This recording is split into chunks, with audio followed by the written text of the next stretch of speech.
he didn't know about it. Yeah. Whew, that's tough. That's tough. And I guess what makes it tough is all of us is new to this. It's just happened. My guess is it's going to affect focus. You know, my nephew plays football for UCLA, and just my last few times talking to him, all he's thinking about is capitalizing on his YouTube page and things like that. So, you know, I don't know so much about how do you stop him from doing the wrong thing, because I think the rules will be pretty clear. I think my concern is you're more focused on that than you are on what really, really matters. It's really going to get you to the thing, because you got to be able to maintain something on the playing circuit in order to have something to sell and make money off of. So I think some kids might get caught up into that process and forget why they get paid, because it's what they get paid. So I think we all going to go through a learning process here in the next couple of years and see how this shakes out. Anybody can add anything to that, Coach? Because I mean, I think we all knew that. It's going to be interesting, though. It's going to be interesting, for sure. Next. Come on. I know you got some good stuff in your mind you're thinking about. Yes, sir. As coaches, how do y'all feel about that rule passing about players being able to capitalize on their It's great. It's fantastic. I wish it was there when I played. Me too. You know. Like I say, my only concern is being young. Are you going to be able to focus on your classroom, focus on your ability to make money off your likenesses, and focus on our ability to win the next game? That's my biggest thing that I'm looking to see how it shakes out. How you feel about it, Coach? Yeah, because we already have an issue amongst the mass of young kids anyway, that postings for likes, I guess that's the right thing to say, posting a video of you working out. If I know you and I was at the gym that day, post that video looking like you getting in, and I was coming, boy, you getting in. You do, man, you worked out 4 minutes. Put that video up. And he got trying to get 100,000 likes, trying to go viral. You know, I was like, man, quit being fake. Keep being fake. You gonna wake up one day and look in the mirror and not know who you are.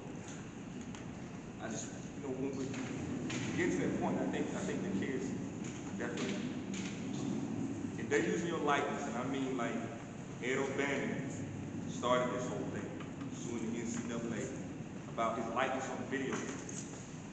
If I'd have been smart, I'd have jumped in on the lawsuit too, because they did have your likeness, your name on a video game. What was it, NCAA something, NCAA basketball or something like that. And they use your likeness, and you weren't getting any profit for it. They're selling your jersey in the college bookstore. You get nothing in return. Just 3 hots in the cup, the opportunity to go and compete.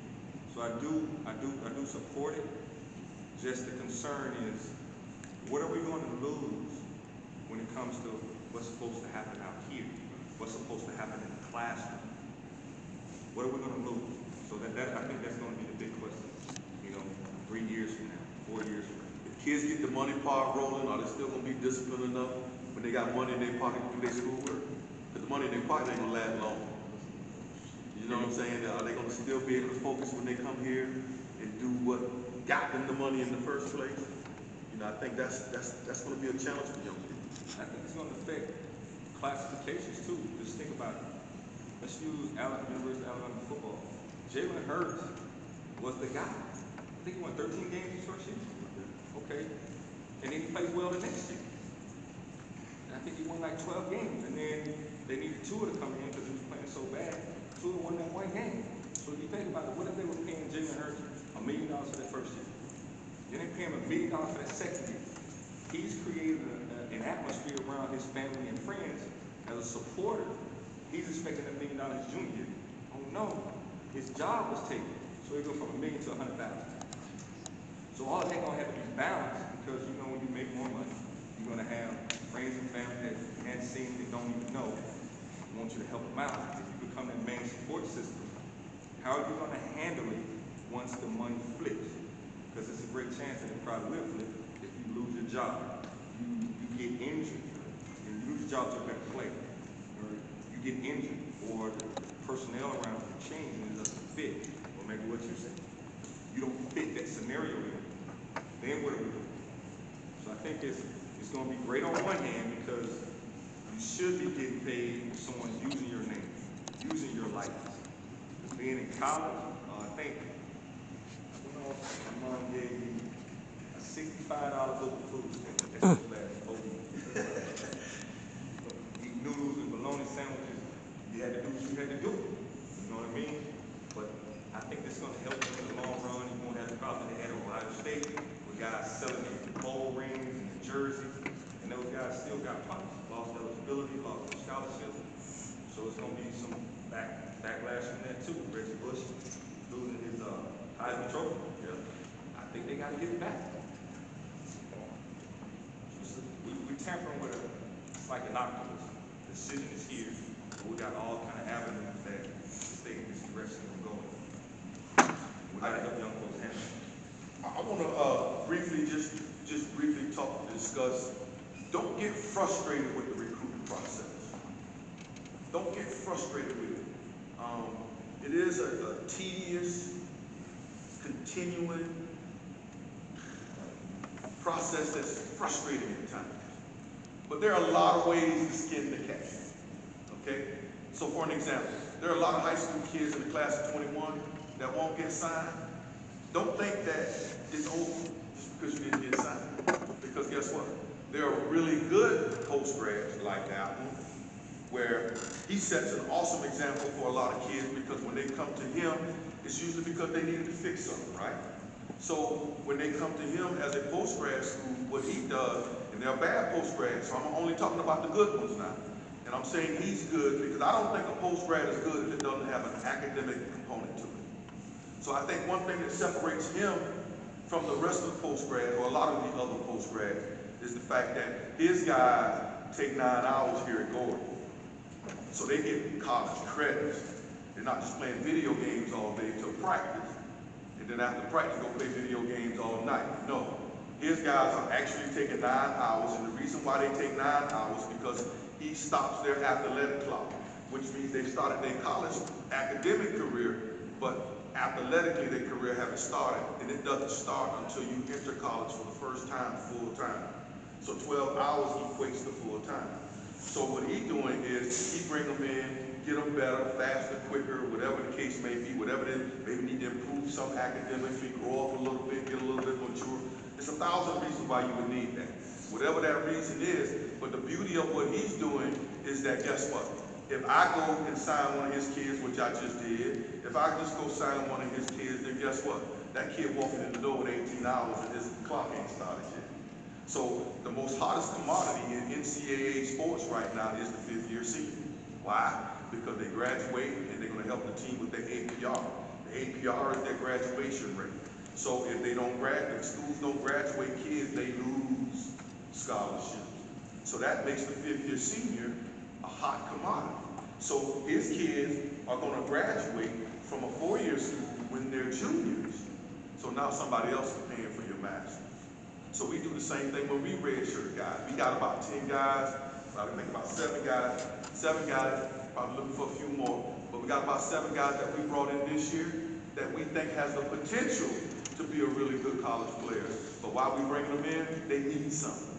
They need to get quicker. They need to get stronger. Or maybe they have some academic issues. So we'll bring them in, they get to practice with us, they get to live with us, live like they playing, and they do everything the team do except they don't get to play in the game.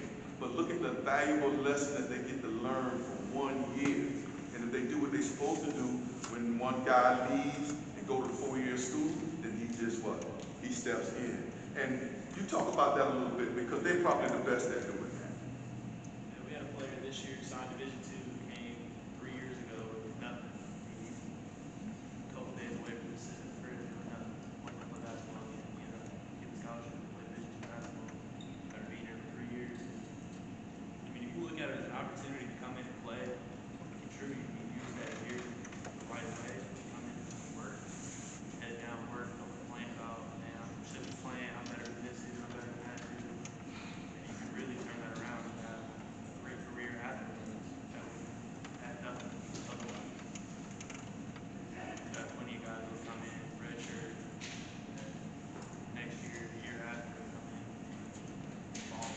I want y'all to really understand what he just said, because what he just said was a golden nugget. Need him to repeat it? Yes, they needed, she said yes. Repeat it a little bit. You come in as a red shirt and have nothing, you can turn that around after you work. We had a guy who came in 3 years ago.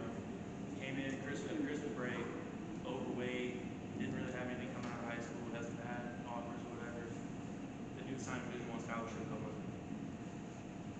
Came in our second leading scorer on the team, played the Sweet 16 in the NJCAA national tournament. We almost beat the #1 team in the country. You can really turn something like that into a fantastic career. That dude was going to school for free now. As a redshirt. We had another dude redshirt at a Division II school and transferred back to junior college. So our backup point guard had to step up, play big minutes for our starting point guard for his ACL. That dude's playing at FIU next year. He's got 3 years to play Division I basketball, and he's not paying for school. Coach Lee just reminded me of our own case that we have like that. We got a guard named Janelle Hill. He led the league in scoring last year. So I tried to sign, he played at Manchester High School. I tried to sign him out of high school. But when he came on his visit, I knew we had some good guards that year coming back. I said to him, if you come here, I'm going to redshirt you, and it's going to work wonders for you. Well, I get it. He was a decorated player coming out of high school. You know, he wanted to sign and be ready to go right away, and all he's thinking about is just playing. I get it. So he didn't sign me. He signed at CVC, Chattanooga Valley Community College. He went and played there a year. Then Coach Mahorn retired. So he didn't want to stay. So he got his release and he opened his stuff back up. He came to see me again. So when he came back to see me, said that he kind of wanted to come here. I said, well, okay, but the next thing I'm going to say, you're not going to like.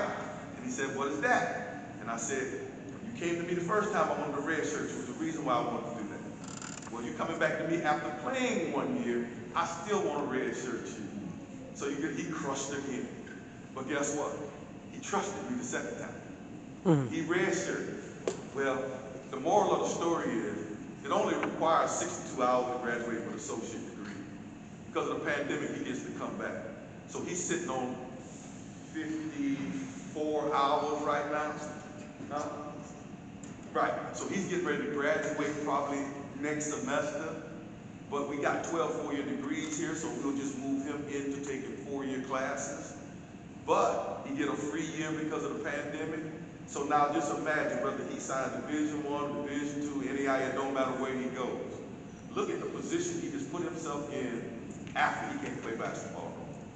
Because somebody getting ready to pay for some master's degrees for him now. Well, he didn't see it then, but he see it now. Even when I talked to him on the phone last week, the only thing he just said, just thank you, Coach, because I didn't understand it. And you stuck with me, and I understand it now, I get it, you know, and now he just rolls with it. Because now he sees the position that we have put him in that's going to set him up to get signed and probably at a really good school this year. And even after that, he's going to walk away from the game if he don't get a chance to play overseas or get drafted or something like that. He's going to walk away with a master's degree pretty much in his hand. Parents, you gotta love that. You gotta love that. And guys, you gotta see the value in that. You gotta see the value in that. Two more examples of guys like that I just thought of. We had a player come in, really decorated player out of Florida, came in, we decided to go to redshirt last year, and we had some stuff to around the break, and he ended up playing, came up big time towards the end of the season, started playing some good minutes, didn't play a whole lot, played some, and came up huge in the first game we won in the national tournament. And we had another kid who came in redshirted and played a little bit last year. That year didn't count. He played 2 years here. He's already graduated with an associate's degree. Got 2 years left here. Then he can move on, play 2 years at another school, and get his master's degree. All So that's big time. Trusted, took that opportunity. And it might not end up being redshirt. It could be a guy like the guy that we had came up big in the tournament, or it could be a guy that gets a master's quickly. For free. So don't let this game use you. Use the game. Use the game. Next. Got enough for one more. One more. All right, we're good. So what I want y'all to do, your coach is going to go to his respective goal, go back to your original coach,